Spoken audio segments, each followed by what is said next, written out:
लखनऊ में सहकार भारती के 7वें राष्ट्रीय अधिवेशन को गृह मंत्री अमित शाह ने किया संबोधित। कहा केंद्र सरकार जल्द ही सहकारिता से जुड़ी नीति लाएगी।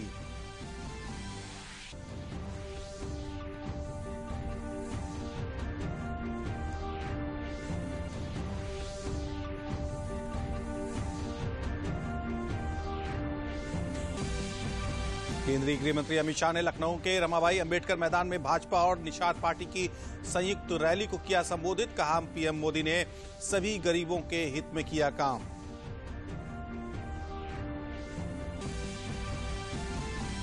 गृह मंत्री अमित शाह ने लखनऊ से 155 करोड़ के कार्यों का किया लोकार्पण। कहा योगी आदित्यनाथ ने उत्तर प्रदेश को किया है भ्रष्टाचार मुक्त।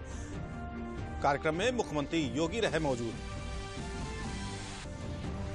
प्रधानमंत्री नरेंद्र मोदी ने वाराणसी में अखिल भारतीय मेयर सम्मेलन का किया वर्चुअल उद्घाटन। कहा नया शहरी भारत बनाने के लिए सभी महापौरों को मिलकर लेना होगा संकल्प। मुख्यमंत्री योगी आदित्यनाथ ने कहा कि प्रधानमंत्री नरेंद्र मोदी के नेतृत्व में पिछले 5 वर्षों में उत्तर प्रदेश के शहरी क्षेत्रों में विकास को लेकर दिखी नई तस्वीर।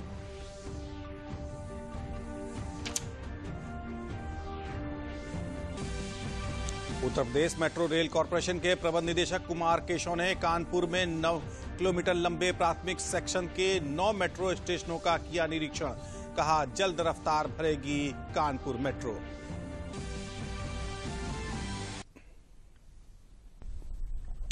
नमस्कार, हमारे विशेष कार्यक्रम चर्चा में आप सभी का स्वागत है। आपके साथ मैं हूं हिमांशु सोनकर। प्रदेश की योगी सरकार ने इस वित्तीय वर्ष में अपना दूसरा अनुपूरक बजट कल पेश किया। इस अनुपूरक बजट में सरकार ने लाभार्थी परक योजनाओं पर फोकस के साथ सभी वर्गों के लोगों को साधने की कोशिश की है। इसलिए इस अनुपूरक बजट में पुराने वादों को पूरा करने का इंतजाम किया गया है। क्या क्या है वो प्रावधान समझेंगे अपने मेहमानों से। इससे पहले हम आपको अपने मेहमानों का परिचय कराएं। आइए देखते हैं ये रिपोर्ट।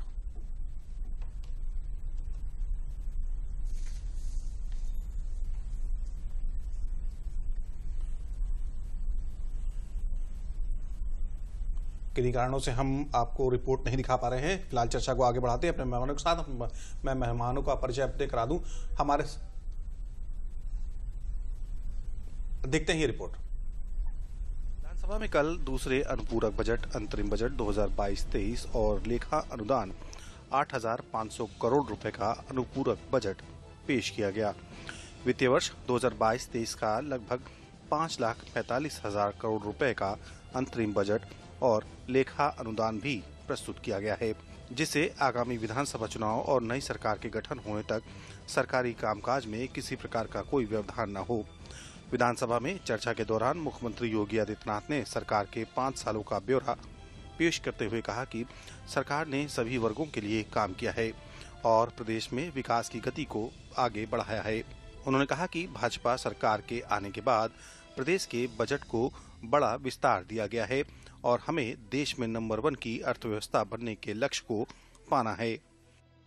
लेखानुदान जो हमारा अंतरिम बजट है, लेखानुदान 2022-23 का विधानसभा चुनाव और नई सरकार के गठन होने तक सरकारी कामकाज में किसी प्रकार का कोई व्यवधान न हो और सभी कार्य हमारे चलते रहें, इस दृष्टि से लगभग 5,45,000 करोड़ रुपए के आसपास का यह हमारा लेखानुदान भी इस सदन में प्रस्तुत किया गया है। प्रदेश की अर्थव्यवस्था को, जो पहले 6 नंबर की अर्थव्यवस्था थी, नंबर 2 की अर्थव्यवस्था बनाने में भी हमें सफलता प्राप्त हुई है। उत्तर प्रदेश की प्रति व्यक्ति आय को लगभग दोगुना करने में भी हमें सफलता प्राप्त हुई है। अगर यही स्पीड रहती, पहले की सरकारें इसी स्पीड के साथ चलती, महोदय मैं विश्वास के साथ कह सकता हूं कि उत्तर प्रदेश आज नंबर 2 का नहीं बल्कि उत्तर प्रदेश नंबर 1 के लिए हमेशा नंबर 1 के साथ देश के अंदर अग्रणी भूमिका के साथ होता है। मुख्यमंत्री योगी आदित्यनाथ ने कहा कि प्रदेश सरकार ने युवाओं के कल्याण के लिए निरंतर कदम उठाए हैं। पूर्ववर्ती सरकार में वर्ष 2012 से 2017 के बीच 76 लाख युवाओं को छात्रवृत्ति दी गई। वर्तमान राज्य सरकार ने 1 करोड़ 14 लाख विद्यार्थियों को छात्रवृत्ति प्रदान की है। मुख्यमंत्री अभ्युदय योजना के माध्यम से विभिन्न प्रतियोगी परीक्षाओं के अभ्यर्थियों के लिए निःशुल्क कोचिंग की व्यवस्था की गई। उन्होंने कहा कि वर्तमान में प्रदेश में त्योहार मनाए जा रहे हैं, विकास के कार्य चल रहे हैं। उन्होंने कहा कि विगत 5 वर्ष प्रदेश के लिए अत्यंत महत्वपूर्ण रहे हैं। राज्य के बारे में धारणा थी कि उत्तर प्रदेश विकास में बाधक है, यहाँ दंगे होते हैं और आस्था का सम्मान नहीं होता, विकास में रुचि नहीं है। कई जनपदों में माफिया के कारण व्यापारियों को पलायन करना पड़ा। ये 5 वर्ष का कार्यकाल उत्तर प्रदेश के दृष्टि से बहुत महत्वपूर्ण रहा है, और महत्वपूर्ण इसलिए रहा है कि अगर उत्तर प्रदेश के बारे में जो एक आम धारणा थी, आम धारणा क्या थी? हम राजनीतिक पूर्वाग्रह से ऊपर उठकर के सोचें तो उत्तर प्रदेश के बाहर जाने पर उत्तर प्रदेश के बारे में जो धारणा होती थी कि देश के विकास का सबसे बड़ा बाधक है उत्तर प्रदेश। सबसे बड़ी लोगों के मन में धारणा थी उत्तर प्रदेश में कोई सुरक्षित नहीं रहेगा, उत्तर प्रदेश में दंगे होते हैं, आस्था का सम्मान नहीं होता है, विकास की कोई रुचि नहीं है। और कई जनपद तो हमारे ऐसे थे जहां के नौजवानों को देश के अंदर और दुनिया के अंदर लोग देख करके होटल में भी रूम नहीं देते थे।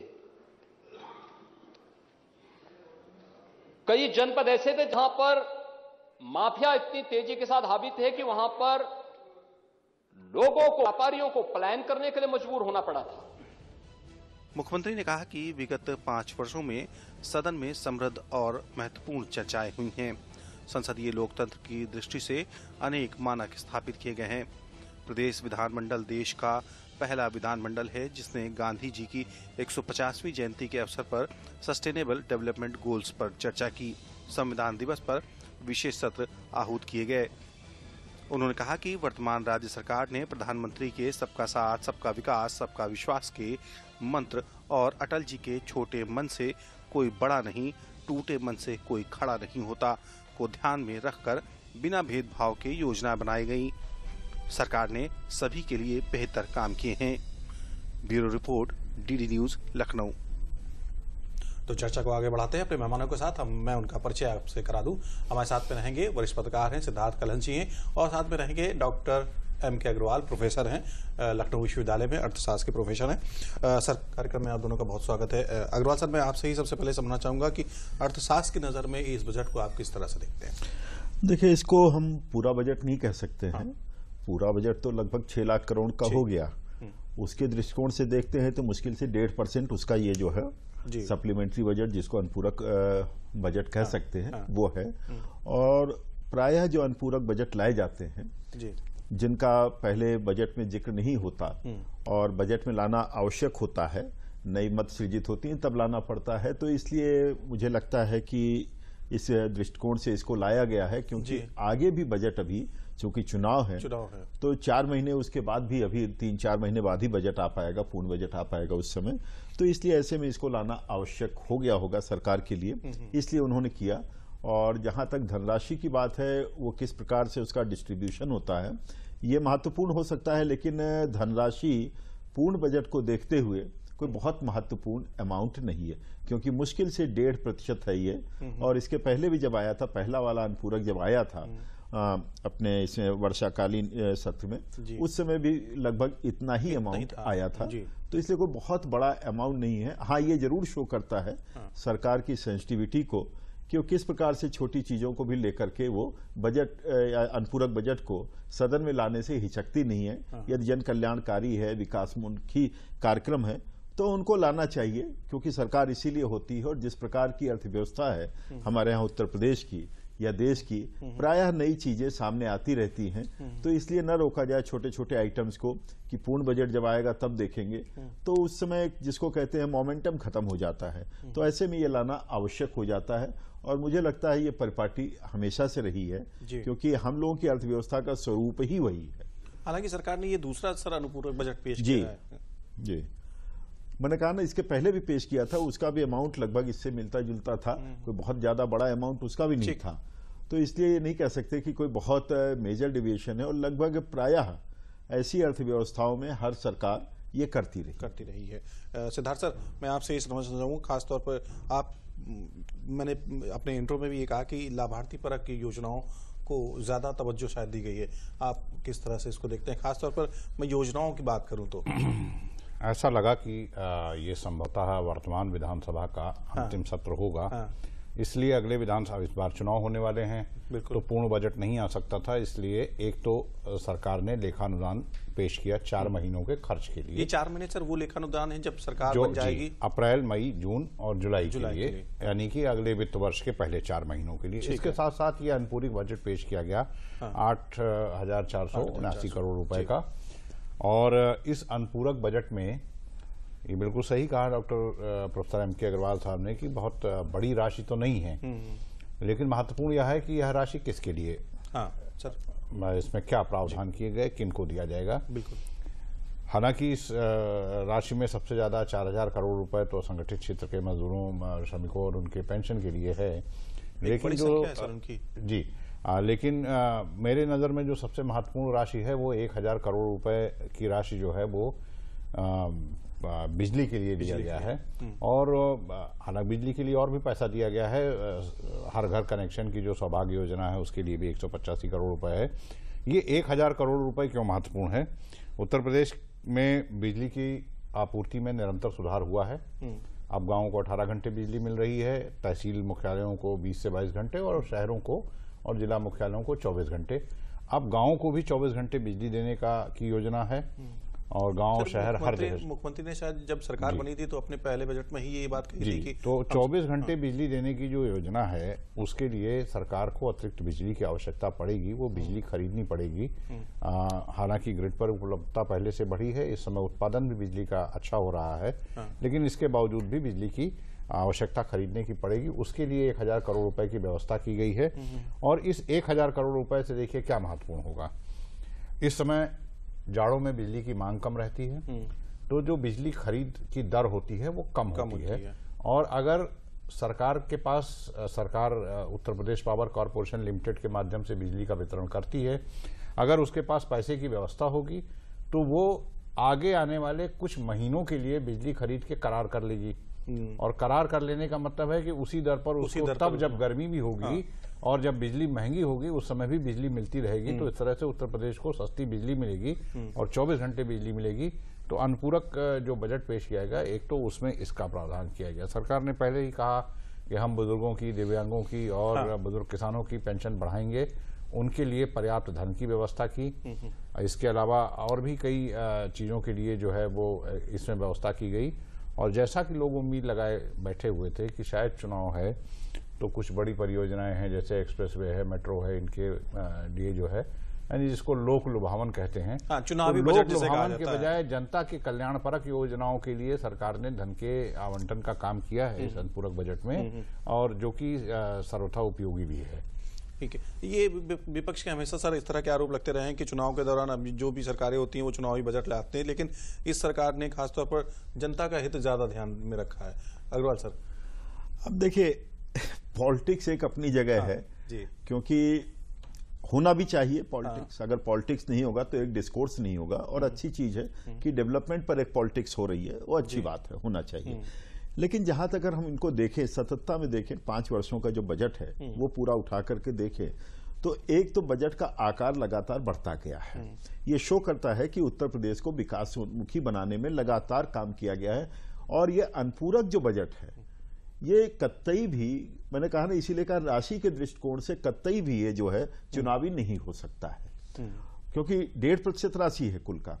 लेकिन महत्वपूर्ण क्या है, जैसे अभी सिद्धार्थ जी बता रहे थे कि इसमें जो कुछ किया गया, देखिए कोरोना के बाद जिस प्रकार से उत्तर प्रदेश बाउंस बैक किया है, वो कहीं ना कहीं एक कंसिस्टेंसी रही है अर्थव्यवस्था में, उसकी पॉलिसीज में और इनके एक्सपेंडिचर में।